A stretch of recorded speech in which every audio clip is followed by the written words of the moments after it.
আজকে মোট 5 জন সন্ত্রাসীকে গ্রেপ্তার এবং তাদের কাছ থেকে একটি বিদেশি পিস্তল এবং 2টি বিদেশি পিস্তল এবং একটি এলজি সহ দেশীয় কিছু অস্ত্র আছে, এগুলো উদ্ধার করা হয়েছে।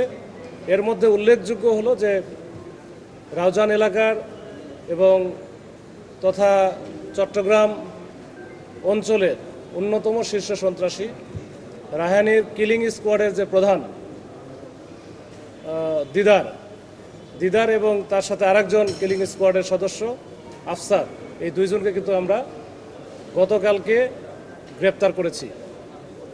এটা নিয়েই মূলত আমাদের আজকের এই প্রেস ব্রিফিংয়ের আয়োজন। এর সাথে আরও 2টা ঘটনা আছে। একটা হচ্ছে হাটহাজারী থানা এলাকায় গত 10 তারিখে জুলাইয়ের 10 তারিখে একজনকে নৃশংসভাবে কুপিয়ে এবং গুলি করে হত্যা করা হয় নুরুল আজিম নামে, সেটার বিষয়ে আমরা কথা বলবো।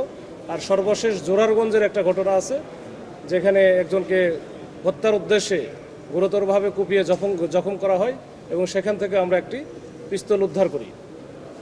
তো এই 3টা বিষয় নিয়ে মূলত আমরা একটু ছোট করে বলবো। প্রথমেই আমি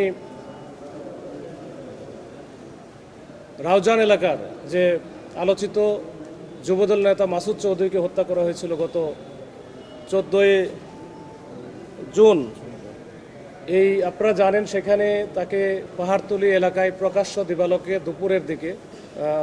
দুপুর আনুমানিক 12টা বা 12:15টার দিকে কয়েকজন সন্ত্রাসী এসে প্রকাশ্যে একেবারে শত শত লোকের সামনে গুলি করে হত্যা করা হয় এবং সেই ভিডিওটা সব দিকে ভাইরাল হয়ে যায় এবং সেখানে কয়েকজনকে 4-5 জনকে অস্ত্র হাতে গুলি করতে দেখা যায়। সেই অস্ত্র হাতে যাদের গুলি করতে দেখা যায়, এদের মধ্যে 2 জন ছিল এই দিদার এবং আফসার, যাদের হাতে একজনের হাতে পিস্তল ছিল আর একজনের হাতে এলএমজি টাইপের ছিল। তো এই 2 জনকে কিন্তু আমরা আজকে গ্রেপ্তার করেছি। এই দিদারের নামে মামলা আছে, প্রায় 13টার মতো মামলা আছে।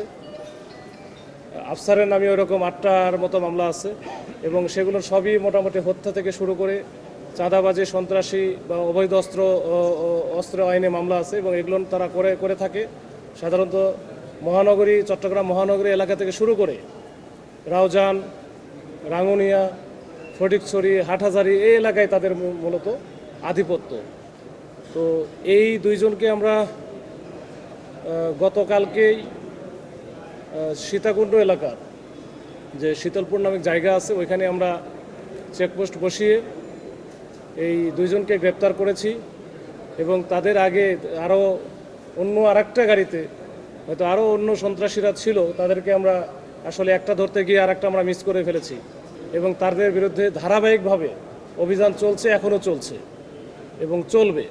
তো আমরা চাই যে এই চট্টগ্রাম অঞ্চলকে সন্ত্রাসমুক্ত করতে, সকল রকমের অপরাধ মুক্ত করতে, যেন দিনে দুপুরে এভাবে আর কেউ সন্ত্রাসের শিকার না হয়। তারপরও তাদের আসলে অনেক শেকড় অনেক দূর পর্যন্ত, আমরা শেকড়টা উপড়ে ফেলতে চাই।